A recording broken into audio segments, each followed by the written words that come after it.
Достор, сиздерге бүгүн дүйнө жүзү дүрбөлөңгө салган кызыктуу аба ырайы жана жаратылыш жөнүндө катуу куюн шамал тууралуу сүйлөмөкчүмүн. Анда видеороликти баштады.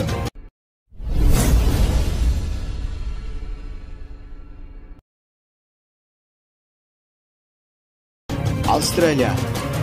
Өтө аянычтуу күн болуп, эсимде калган Австралияда өтө чоң атомный бомба жарылып, бүтүндөй токой өрттөлгөн. 10 миллион гектар жер баары күйүп кеткен. Алардын ичинде токой жаныбарлардын миллиондогон түрү күйүп кеткен. 7000 имараттар күйгөн. Австралиянын адамдары күйүп, жаныбарлары тирүү калгандарын издеп аларга жардам берүүдө. Кенгуру менен коалалар, маймылдар гана тирүү калышкан. Дакка шаары. 1969 жылы Дакка шаарында Пакистандын чыгыш тарабында өтө катуу торнадо болгон.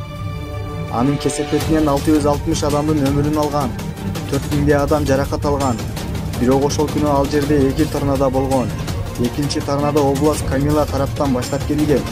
Экинчи торнадодан жаракат алган адамдар 223 адам өмүрүн алган.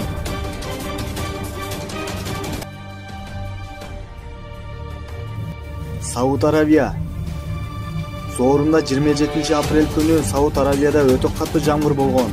Сауд Аравияда катуу жамгыр биринчи жолу Мекке жолдорунан суу агып, көптөгөн машиналар жана үйлөрдү суу агызып кеткен. Адамдар суу астында калып кетти.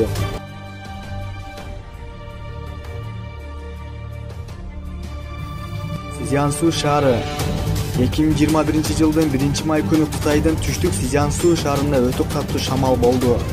Лянтун шаарынын администрациясынын айтымында катуу шамалдан 11 адам каза тапкан, 100 адам жаракат алган. Көптөгөн электр проводдору жана үйлөр, ишканалар бузулган. Элдерге эволюция жарыялашты. Катуу шамалдан пилотсуз турган самолетторда жылып, өзүнөн өзү айланып батты. Достор, чын жүрөктөн жасап, мээнетимди баалап, класс басып, комментарий жазып коюңуздар.